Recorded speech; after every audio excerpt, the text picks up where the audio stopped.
Does anybody know what our number was of participants in the Harlem meeting? We got up to 125.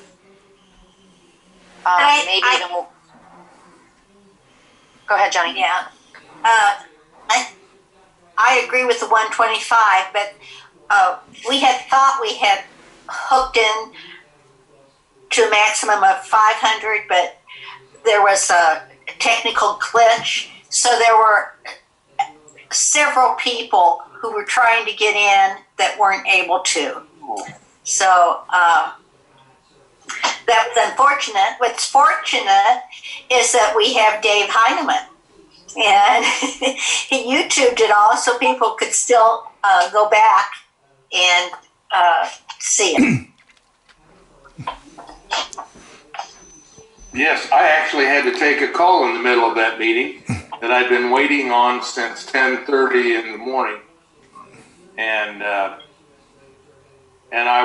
missed a good portion of it and was curious what people were talking about. So it was very nice to be able to go back and figure that out.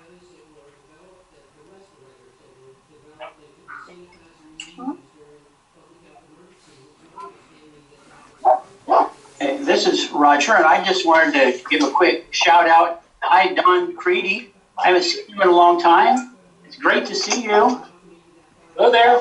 You. It's good to be back, so to speak. Yes, sir. Hey, Don, it's Larry Goronsky. Good to hear you again. Well, thank you, Larry. It's nice to be able to attend Rotary for a change. See ya.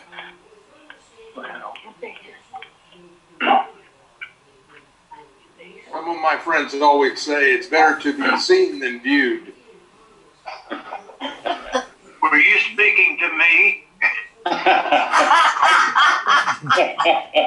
I count you as one of my friends, Don, but I'm not sure I've ever heard you say that.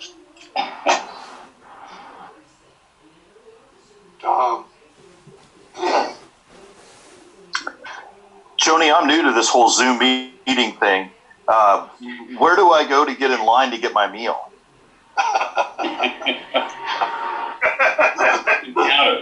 Sorry, did you miss it? You're just out of luck. If you're not the first 25, then there's no meal for you. Just your luck.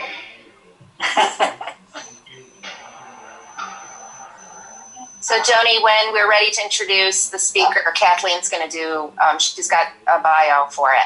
Yeah. While we're waiting, perhaps we should all sing Happy Birthday, Joni.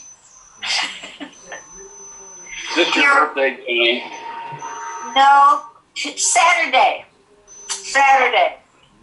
It's the great day. Well, let's do it. Happy birthday to you.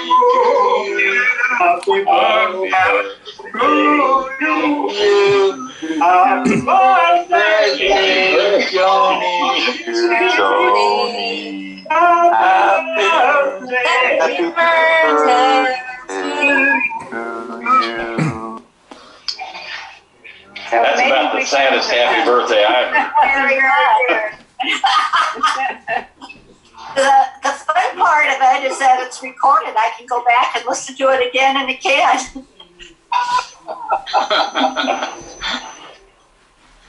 Would you? No, not that. But why would you?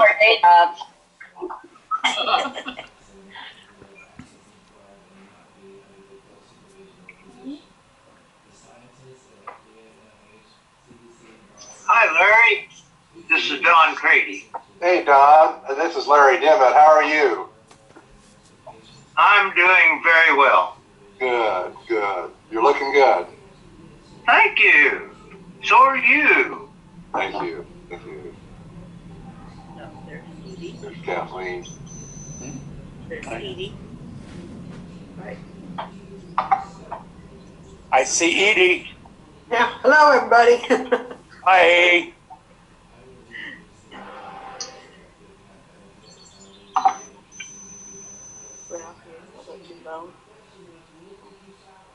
Well, we've been steady for a couple minutes, so I think we'll go ahead and get started. And let's start with the Pledge of Allegiance. I pledge allegiance to the flag of the United States of America and to the republic for which it stands, the nation, under God, indivisible, justice for all. Great, thank you. I think we have a guest, at least one guest. Kathleen, you want to introduce your guest?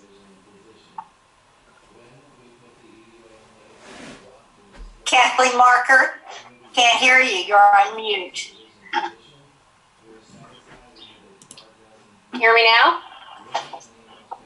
Okay, Yeah. so I am Yes. happy to introduce Becca Spillman. Becca, you want to give a wave so they can see who you are? Oh, she just froze. So Becca Spillman is our program director for Center for Safety and Empowerment and just started with us. This is her second full week, and she comes to us from communities and schools. So we are happy to have Becca with us. Some of you I know her. And then, of course, our speaker today is Christina Chavez. Christina Chavez is our human trafficking coordinator here at the Center for Safety and Empowerment at the Y. And several people already welcomed Don Creedy. We've missed you, Don, so we're going to give you a lot of attention, so you keep coming back for more. Okay. I don't know about you all, but I was really pretty optimistic that we would be opening up and that the number of COVID cases is decreasing, but that doesn't seem to be the case in our community. And so it's given me pause to think. And one of the things I've thought about is how very grateful I am for Rotary and for each one of you. This is a hard time for all of us. But to think about what our club is doing and accomplishing during this time has been phenomenal. And let me tell you, there's just an amazing amount of work going on behind this Zoom screen. Marie has done a phenomenal job in getting the Zoom set up so we can have these meetings and even have socials. And in a couple weeks, we'll be having a social with the Harlem Rotary Club that we're excited about.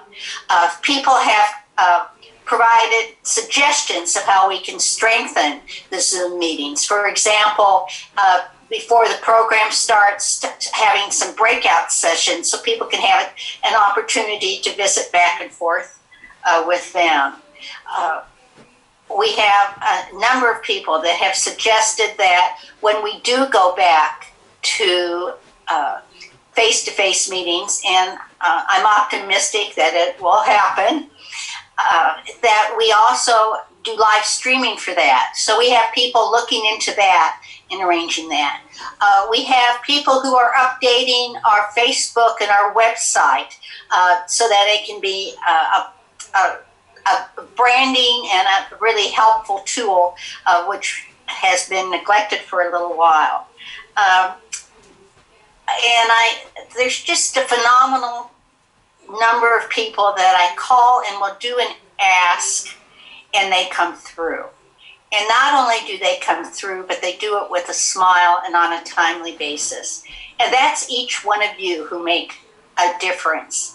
And during this time when we see people struggling with COVID and lack of income or insurance, I think about you all and that you really work hard to have us do what Rotary does best, and that is connect with the world.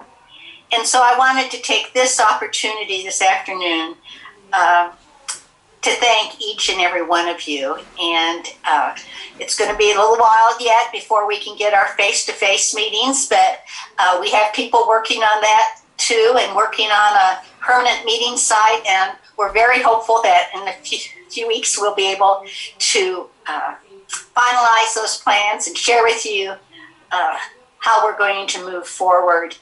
And for me to pass the bell to Stan Zimmerman. So thank you all, and thank you for staying connected and being positive.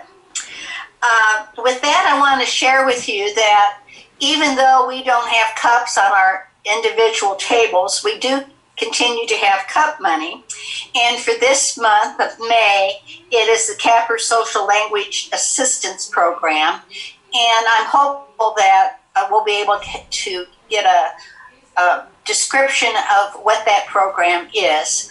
One of the suggestions we had is that we figure out a way to do an electronic cup money. So we're working on that, and we'll let you know about that.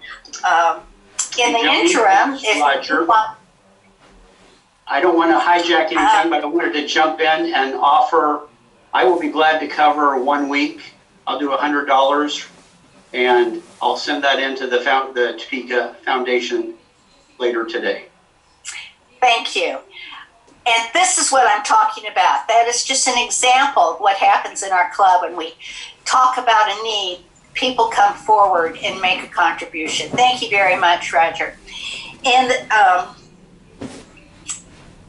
so we'll learn more about that and ways to contribute to the cup money. Now I would ask that all of you put your mute on. And then if you have questions for our speaker, I ask that you send them through chat, and we'll manage the questions that way. And I'll turn the program over to Kathleen, who will introduce our speaker. Okay, so y'all can hear me? So I'm really happy to introduce Christina Chavez, the Human Trafficking Coordinator at the YMCA Center for Safety and Empowerment, where victims of domestic violence, sexual violence, and human trafficking are served. Christina first started her work at the YMCA in 2001 as an advocate working in the shelter, where she worked closely with clients who were displaced from their homes due to domestic violence and sexual violence. Before returning to work for the YMCA in 2017, Christina worked for the state of Kansas, the Department for Children and Families, formerly Social and Rehabilitation Services, as a Human Services Assistant in Adult Protective Services and a Program Consultant for the Quality Assurance of Protective Services and State Contractors regarding policy and procedure. So I hope you all will appreciate everything that Christina has to say. Thank you, Kathleen. Thank you all for having me come speak with you today. I'm really excited to be able to update you all and some of the things that have been happening over at the Day Center.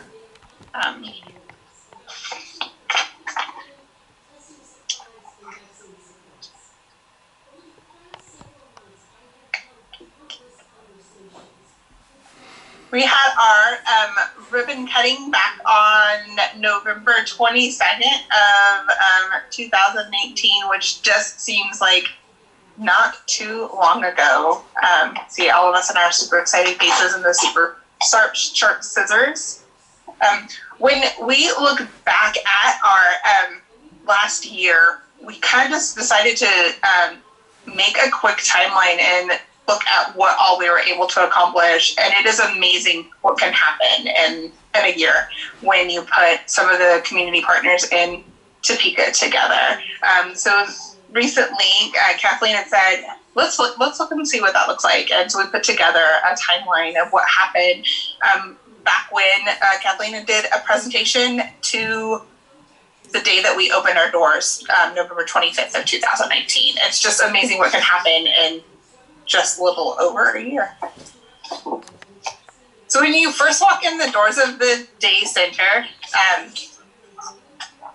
you're able to see our classroom and how quickly it transitioned from the bright blue walls to the warm drapes and things of that sort. We now have 2 Dell computers and 2 Chromebooks that the clients can access, where they have Wi-Fi, they're able to do Wi-Fi calls, they can access their benefits and apply for many things online. We also have 10 lockers in our storage area where we keep our Fresh Start kits, and 7 of those lockers are being used. This, the laundry area, we talk about transitions a lot, and that being a photo that you might think of, oh wow, look at this before and after, but what really is a big transition for me when I look at this space is someone's coming to me and saying, hey, can you show me how to use this washer? And then later that's turned into, hey, I'll do those when I'm taking down a load of laundry from upstairs. So just that ownership that has come in from the clients as they've taken on this space to be part of their own. The loft space has been kind of a big surprise because even people who have grown up in the area where the day center is had no idea that there was an upstairs space. So that has given us this sense of kind of a security up there. This is where a lot of our community time happens, where the TV space happens, some group time happens. We have a community puzzle going on right now. But hopefully we all get back to put that back together real soon. It's also where our favorite library nook is, or can oftentimes find somebody napping there. So our kitchen area had a major makeover with not just the new appliances, but we also went from serving snacks and kind of meals on the go and a quick warm meal for people to now we are doing a lunch and chat on Fridays where we are accepting either donations from the community or we're building the mill ourselves and providing kind of a group chat with the clients that come and eat meals with us on Friday. This has just turned into kind of an organic time to conversate about whatever comes up, and those conversations has turned into anything from safety planning. We've been able to share what our favorite song of the week is that might happen to be our theme song to what that means and how that builds up confidence or something along those lines. And it's really turned into, I'm coming back Monday to get the leftovers. And that's been a big transition for us as well. We're always excited to share our before and after pictures, obviously. Our bathroom before and after picture comes from something a little bit more. We recently had the opportunity to have a focus group with our clients at the day center, and the bathroom was probably one that I could say had a different type of before and after. The clients are really excited to be able to have a safe space to come and take a shower. And this has really meant a world of difference to them to be able to have a hot shower and a place to be.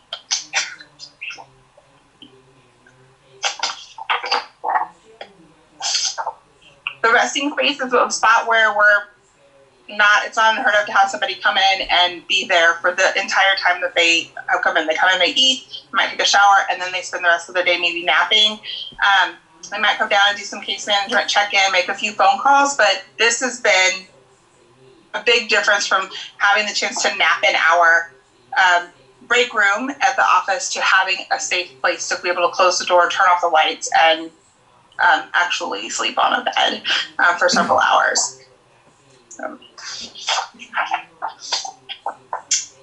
We are currently collecting client visits based on how often they are returning for services.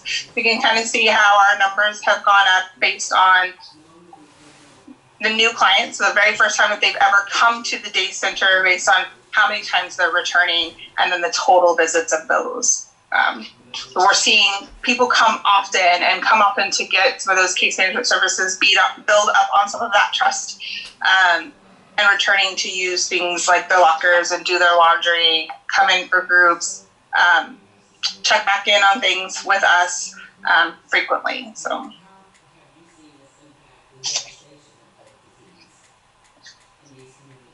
If we look at services in general and what we're able to provide within our community, from where the rescue mission is and possibly building up their services to having a restoration house to our safety house at the shelter, and that time there to the very beginning steps of having the day center.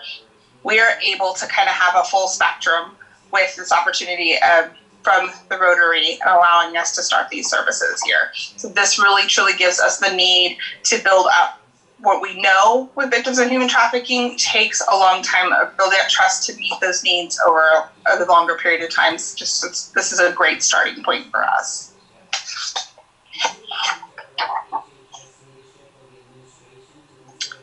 All of our contact information, ways that you can reach us, our 24-hour hotline, obviously the Polaris hotline as well. My contact information.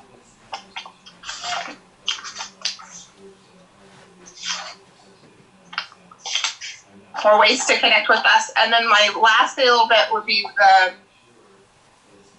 my grant statement. I wanted to make sure that I was staying close to the 15-20 minutes and give plenty of time to kind of talk to you guys about the services and allow time for questions. So.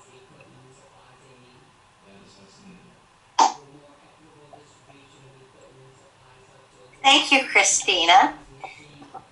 Thank you. Okay, we're gonna trying to. Are we being moved over? There we go. Great. Thank you. Thank you. Thank you, Allison. I would be interested in hearing. You shared with us how you got to where you are today. What are some goals and things that you're looking forward to as you move forward? And also, I'd be interested in knowing how many people are using the service. So one of the things that we are working on is kind of risk reduction and things of that sort. One of the items I didn't mention that we did this in March was invite Positive Connections to do a day with us in which we opened up an additional couple hours. They came in and provided testing, we provided snacks, and we put some drawing paper out on the table and just kind of had a space where people could come in and get HIV/AIDS testing, come in and get a snack, have a place to be, and just have some community. We want to continue to try to do partnerships like that. Also, we have a few clients that have been utilizing our computers. Have two people I can think of right offhand that have used our computers for things like classes. They've come in and done classes online. We want to continue to open up and those types of opportunities and find out ways that we can continue to offer things of those sorts. So finding partnerships to do things like that as we continue to build on that.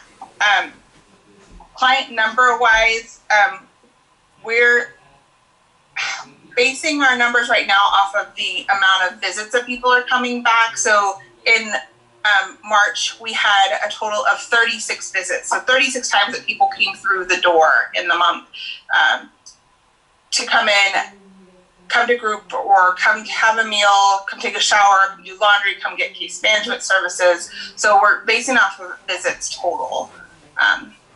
But we saw a total of 7 new people the first time they'd ever come through the door in March.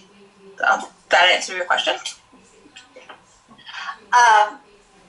Well, we had one question related to the unduplicated count. One of the things is that, the daycare center is very near and dear to the Rotary Club of Topeka. We provided the initial $50,000 funding for that, and then it just grew and grew and helped us get the Rotary International grant. So what are ways moving forward, other than money, can our club support you? Ways moving forward to support us in regards to beyond the money, I would think continued partnership, and that one of the things we really wanted to look forward to doing was finding ways to invite Rotary for volunteer. I'd really like to find ways to continue to boost up our meal train on Fridays and having that be a continued option. The clients look forward to having that robust meal. Also coming in and finding people sign up for our volunteer training and help build up on that volunteer group that would want to come in and somehow provide services in some way. I'm sure there are lots of talents out there that would help us build any type of programming within the day center.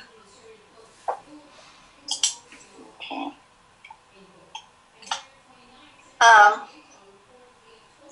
Have you had any situations that have required a law enforcement response? I've not had a law enforcement response. Any type of responses that we have had have been with community partners that we were already working with. So we have had times where we've reached out to other, like Vallejo and things of that sort, where we have already had a community partnership in place and something that we've been maintaining a case management relationship with someone. But nothing where I felt like we needed a law enforcement response, other than learning our alarm system.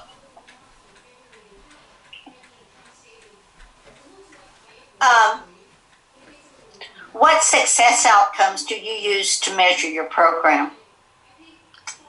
So we do service in our Oz system. One of the things that we have recently learned, I believe in February was the time in which we were able to add the day center as a service center in our data system. So that will help us kind of measure our numbers a little differently rather than just repeat times that persons come in and receive services. So that will help us have a better outcome in regards to how often people are receiving services. We also, when given the opportunity to share success stories with from clients, we will do that as well. Recently shared with the global grant committee, so I have permission to share a success story of a young woman who is probably one of the people who would consider an inspiration to our day center, who is been living in an apartment on her own for some time and maintaining sobriety, and was able to work very closely with me to write up some letters to get some attorney services that she needed. She calls me on a regular basis to just check in and say, I'm still doing well. And so like things like that I'm able to report back to my supervisor and to our team. Those are how we measure those types of successes, in addition to how we continue to maintain those repeat clients and who are continuing to have trust with us, coming back to see us and build on that, is how I would say that we're able to measure that outcome. Okay. Other questions?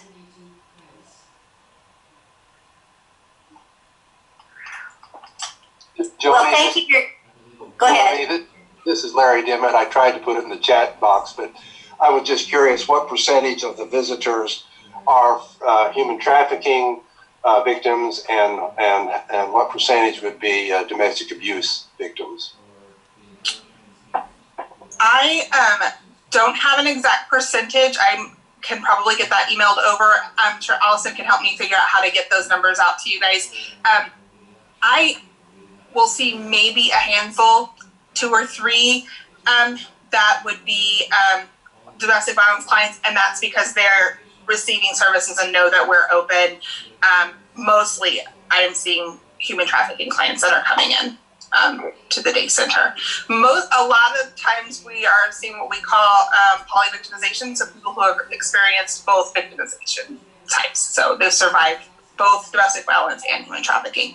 So, but I would automatically assume that those numbers would be human trafficking when kind of classifying them in numbers. But just solely domestic violence, I would say very few. Thank you. Yeah, thank you. Are there other questions? Christina, by what means do they arrive at your location? Are they picked up by, I mean, how do they get to your location? How do they know of your location? So mostly by word of mouth. So in our focus group, that's what they shared with us. they're telling each other. Like we can put out brochures, we can share things about in that way, but most of the time they are sharing with each other how to find us. But they're by means of walking through the door on their own. I don't have very many people who are driving up and parking in front of the building. We have a few that will utilize the bus system when available, but most of the time it's someone who has walked in and knows that we're there because they've heard from either another client or just someone on the street that we might be able to help. So we've had a couple people that CIT, which is the crisis response team through Topeka Police and Vallejo, that have come. And by a few, I mean, I think I've had 2 referrals from them that they've brought them to us. We've also had the same amount of people who have been brought to us from the response vehicle from the homeless camps as well. But most of the time they just walk in on their own. This is Glenda Du Bois, and I have a question. In reference to the STARS program with the Topeka Center for Peace and Justice, can you guys share how that program interfaces and works with your day center? Sure. So the small success story that I shared, STARS actually helped us with paying the deposit. So our grants don't often allow us to pay deposits. So that's something I can reach out to STARS and say, hey, we're working with someone, once I get permission, obviously, from the client, and this is what we're needing to do. Are you able to help us with the grant? So they're able to help with that. That also sometimes comes from the Angels money. So I work very closely with Sharon. So when she's getting law enforcement contacts in which she can't do direct client type things, she will refer them to me, and the other way around. If I am needing some sort of networking or educational type assistance, whether that be needing to find articles, numbers, research, she is my go-to person. Plus, we also work very closely together. We facilitate the Shawnee County Anti-Human Trafficking Coalition together. So we work fairly closely. Christina, this is Anita. Thank you for the work. Thank you. Sorry. If you need another question, I'm wondering about volunteers. Do you need more volunteers? What are the qualifications and the training and expectations? So we have a training program that we would do, and so I would ask that you reach out to the YW on our website through the application process there and kind of do the application. Erin Resin is our volunteer coordinator on the Center for Safety and Empowerment side, and then you can also get through us from the front desk at the YW through Kara Beebe. So both of those ladies would be glad to help you with that application process. We also do a volunteer training that would be 2 8-hour days to kind of go through that to meet face-to-face clients, if that were something you were interested in. So they would be able to kind of walk you through to see what would be the best fit in regards to volunteering and what would work best for you. Christine, this is Betty Morris, and I would like to ask you, at this point in time, if you do identify one of the women that comes to the center that's ready to actually try to break free, what kind of resources can we offer them to do that? Time and patience has been the most, right now, I can think of a couple of people who are really just needing the assistance to getting connected to some rehabilitation services, whether that be through getting connected with detox and things of that sort, finding those services. Those are sometimes hard to find, especially right now with COVID. Those have been even more difficult. And that is a track in which they really are needing to constantly be able to come back and say, I still need your help and I'm still needing you. It's a journey.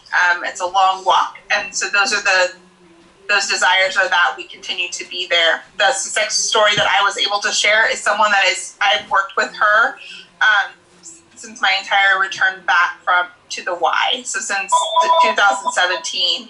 And so her time with us has been over those years and many steps forward, a few half steps back here and there, but it's taken that time for her to continue to be able to come back and say, I need to work on it again. And that it's always been her desire. It's just taken those moments to be able to have that trust, and that we'll still be there, whether it's a cup of noodles or a ride to detox. It was always something that we were the persons that she could come and talk to. So Thank you. This is Larry Dimon again. The question I have is, when you identify an individual coming to the center as a human trafficking person, do you ask them if they want you to contact law enforcement? It usually depends on the situation and what's happening. It's not always a direct question. It usually comes out of them asking me, what can I do about this? And so then I will offer the different options that might be able to assist them in what's happening. So it may be that they're sharing with me specifically a situation that they have just come from, and now what do I do?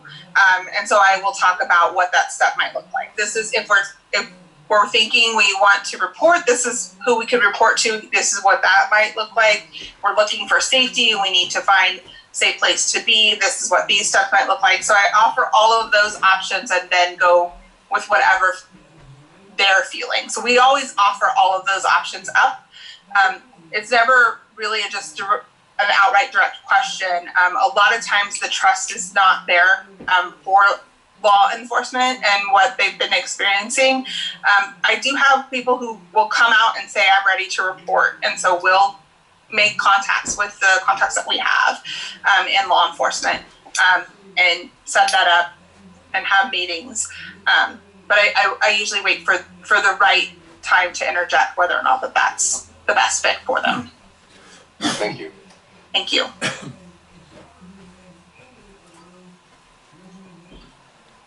Anyone else? So this is Glenda again. So when that happens, Du Bois, and when you have situation where you are reporting, what type of, or how do you see that working as far as receiving support through law enforcement for them?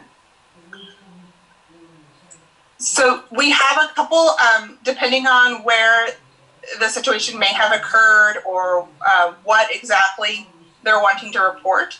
We have a few different contacts that we have. So whether that be sheriff contact, TPD contact, KBI contact. We also have a couple different ways that we can do that if someone's really not wanting to do a face-to-face, or we have a couple ways that we're able to help someone do an anonymous report. So we just try to determine what the safest way for them to make those connections are. When it is involving human trafficking, I try to stick with not just calling just a dispatch officer. I try to make connections with the contacts that we have and set it up that way. And we then have a face-to-face with them. I'm able to be there as an advocate so that they're able to have someone with them through that process. If that makes that just slightly different, a little easier for the client in that they have someone there that they trust, especially if it is a situation in which they're not quite sure if this is the best for them. So, thank you. Thank you. Christina, there was a question in the chat about how many employees are employed at the Center for Safety Empowerment's Day Center. Would you talk about what that is today and then the conversation we had about where we're going? Sure. With? Yeah. So right now we have a part-time employee and myself. And then we actually just had a conversation about looking into having a second part-time employee to where we would have 2 20-hour employees there, and then also myself as a support to them. So that would be a total of 3. And how many hours are you open a week? We're open, our actual physical hours that we're open are, I believe, 15. Excuse me. we're there often beyond the 15 because we never actually get everybody out the door when we're closed. And so we're doing laundry and we're encouraging people to kind of wrap up and things of that sort into the past the hour or a little bit before. As soon as those lights come on, the doorbell starts ringing. So yeah, we're there. That's Christina, great. this is Allison. I'm curious from your perspective, what has been the most surprising thing that has come out of opening the day center for you? The most surprising.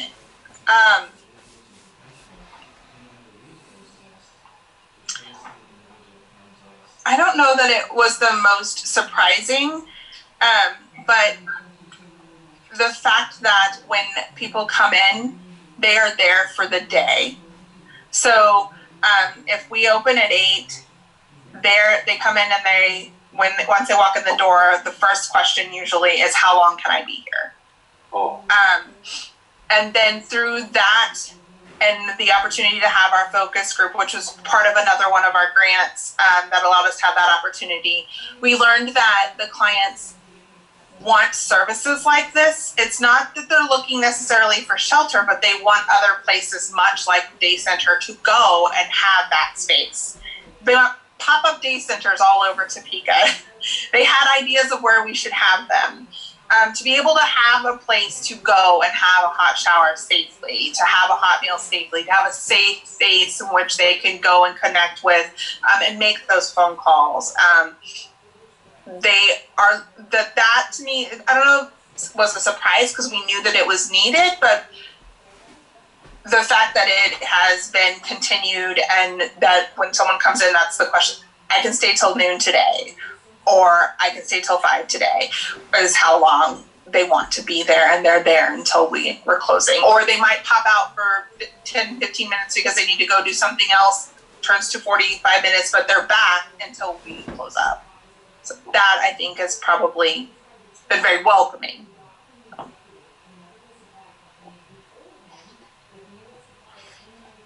Okay, well, thank you very much, Christina. And if somebody in Becca or you or Kathleen or Allison provide me with a brief little paragraph and the website, I'll put that in my weekly email if people want to make contact and volunteer for services. So once again, I want to reiterate that we have a commitment to the day center, and we will continue to support that both through our foundation, but also through our members and volunteers. So once again, thank you very much. With that, I want to look at my notes. Next week, I'm really excited about this program. It just really came together at the last minute. But our focus has really been, during this time of Zoom, to educate all of us what's happening in our community as it relates to the impact of COVID. And next week, we're going to be hearing from Tani Stottlemyre. I hope I pronounced your last name right. Okay. I saw a head shaking up and down. Anyway, she'll be speaking about the community care station. Now, I never even heard about it before. So I think this is going to be a wonderful opportunity for many of us to learn about a community service that has built a coalition of services through the different nonprofits about what is happening and the need about that. So we'll look forward to hearing about the community care station. And that's a program that is sponsored by Community Action Program. So that'll be good to hear about that. Then we had just a phenomenal response to the Harlem Rotary presentation. And so we're going to have a party with them the following Thursday evening, May 28th. It'll be a joint social, very similar to how our first social was, and we'll get more details to you regarding that, but it will be on the 28th in the evening, I believe 5:30 our time. That may change a little bit. We're still working on the details. But I think both the Harlem Rotary Club and our club are looking forward to an ongoing relationship. So that will be happening on the 28th. And lastly, shall we end with our 4-way test +2 and the things that, and turn off the mutes. And the things I can see, those of you that have turned off. That would be a good start. And then, again, let me know the outcome and everything. I mean, heaven forbid we did make a mistake, but I mean, you got nothing from our. I made a guess who that was, so I got it right. Your voice too. Okay, let's start, Joni. And the things we say and do. Is it the truth? Is it fair concern? Concern. Build and better friendships. Will it be beneficial? Concern. Be fun. Is it kind? And is it kind? So I don't know who these came from, but they were just delivered to me. Irises are my favorite flowers, and that's just what was delivered. So thank you all very much, and have a wonderful week, and we will see you next week. Adios. Bye. Bye. Thank you. Be safe. All right.